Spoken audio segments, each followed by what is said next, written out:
ভারতের অপারেশন সিন্দুর চলাকালীন একাধিক রাফাল যুদ্ধবিমান ধ্বংস হয়েছে বলে দাবি করেছিল পাকিস্তান। তবে সেই দাবি যে মিথ্যে তা ফের প্রমাণ করল ভারতীয় বায়ুসেনার নথি।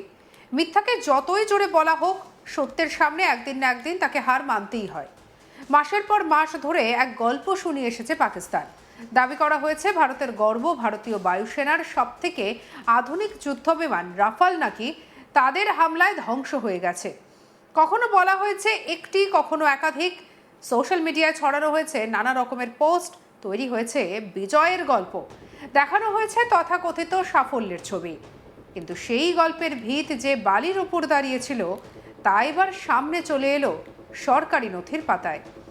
যে নথি শুধু পাকিস্তানের দাবিকে প্রশ্নের মুখে দাঁড় করায়নি, বরং এক ঝটকায় ফাঁস করে দিয়েছে ইসলামাবাদের প্রচারের আসল চেহারা। এতদিন যে গল্পকে সত্যি বলে চালানো হয়েছিল, সেই গল্পের মুখোশ খুলে দিল একটি মাত্র তথ্য। আর সেই তথ্য এখন পাকিস্তানের অস্বস্তির সবথেকে বড় কারণ। নয়াদিল্লি থেকে প্রকাশিত ভারতীয় বায়ুসেনার সদর দপ্তরের একটি সরকারি নথি এখন নতুন করে আলোচনার কেন্দ্রে।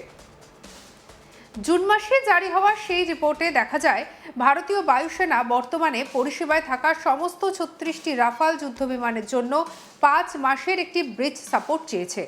আর এই তথ্য সামনে আসার পরই পাকিস্তানের দাবি নিয়ে নতুন করে প্রশ্ন উঠেছে। কারণ পাকিস্তান যদি সত্যি একাধিক রাফাল ধ্বংস করে থাকে, তাহলে ভারতীয় বায়ুসেনার নথিতে বহরের সংখ্যা 36 দেখানো হতো না। স্বাভাবিকভাবেই সংখ্যা কমে যেত। কিন্তু সরকারি নথিতে স্পষ্টভাবে 36টি রাফাল যুদ্ধবিমানের জন্যই রক্ষণাবেক্ষণ এবং প্রযুক্তিগত সহায়তার প্রস্তাব চাওয়া হয়েছে।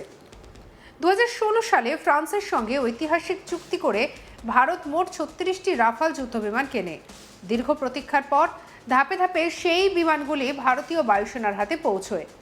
বর্তমানে দেশের আকাশ প্রতিরক্ষার অন্যতম শক্তিশালী অস্ত্র হিসেবে বিবেচিত হয় এই রাফাল যুদ্ধবিমান।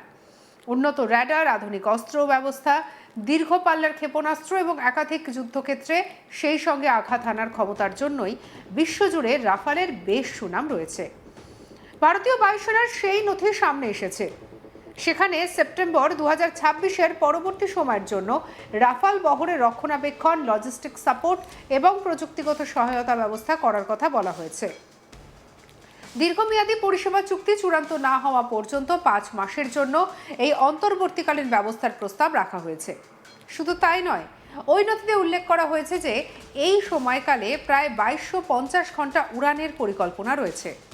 অর্থাৎ সমস্ত রাফাল বিমানকেই সক্রিয় পরিষেবায় রাখার লক্ষ্য নিয়েই এই প্রস্তুতি।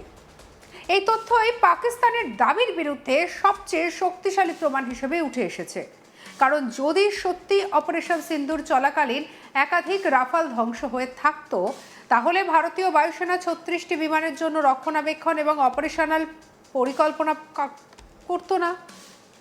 যুদ্ধবিমানের সংখ্যা কমে গেলে সেই অনুযায়ী নথিতেও পরিবর্তন দেখা যেত, কিন্তু বাস্তবে তা হয়নি।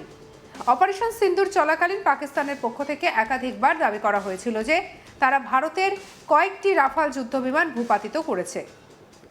বিভিন্ন সোশ্যাল মিডিয়া প্ল্যাটফর্মে ছবি, ভিডিও এবং নানা ধরনের তথাকথিত প্রমাণও ছড়িয়ে দেওয়া হয়েছে। কিন্তু ভারতের তরফ থেকে সেই দাবিকে ভিত্তিহীন এবং ভুয়ো প্রচার বলে উড়িয়ে দেওয়া হয়। ভারতীয় সেনাবাহিনী এবং বায়ুসেনা বারবার জানিয়েছিল পাকিস্তান তথ্যযুদ্ধের অংশ হিসেবেই এই ধরনের প্রচার চালাচ্ছে।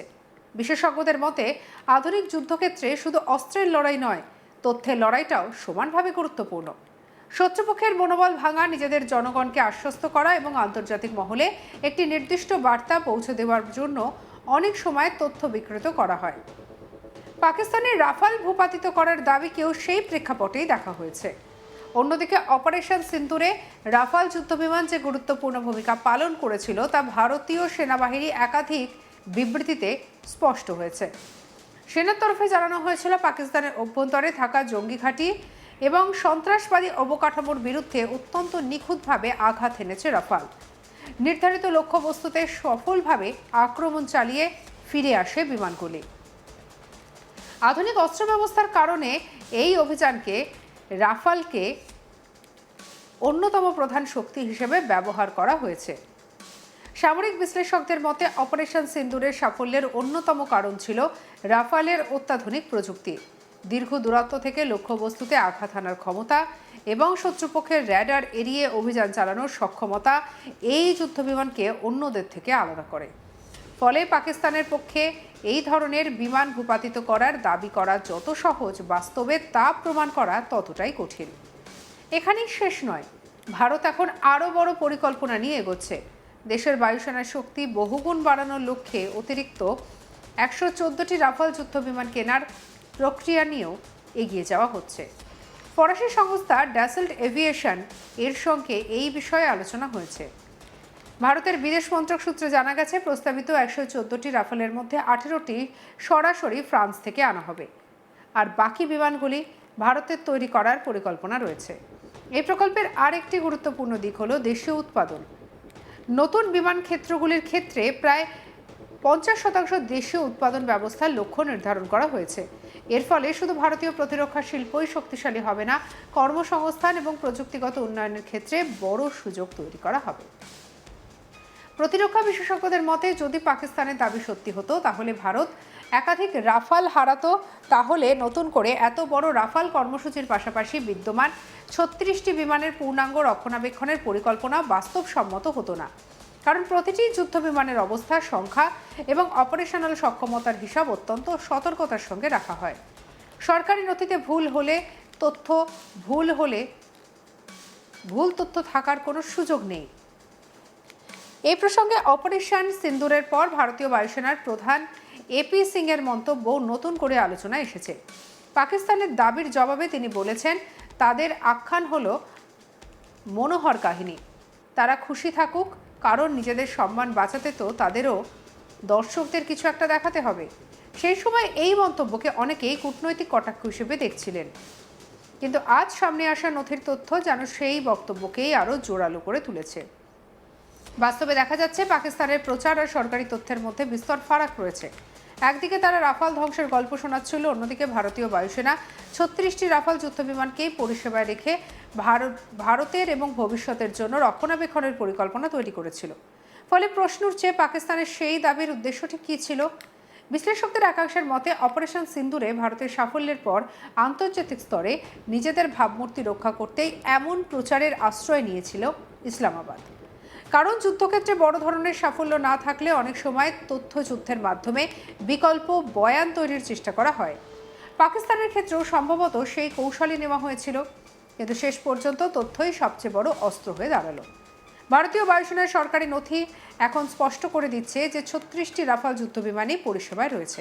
ফলে পাকিস্তানের বহু প্রচারিত দাবি শুধু প্রশ্নের মুখেই পড়েনি, কার্যত ভেঙে পড়েছে। অপারেশন সিন্দুর নিয়ে বিতর্ক হয়তো আরও চলবে, রাজনৈতিক এবং কূটনৈতিক মহলেও এই নিয়ে আলোচনা থামবে না। তবে একটি বিষয় এখন ক্রমাগত স্পষ্ট হচ্ছে, রাফাল ধ্বংসের যে গল্প এতদিন ধরে প্রচার করা হচ্ছিল তার পক্ষে কোনো নির্ভরযোগ্য প্রমাণ নেই, বরং ভারতীয় বায়ুসেনার নথি দেখিয়ে দিল বাস্তবের সঙ্গে সেই দাবির দূরত্ব ঠিক কতটা।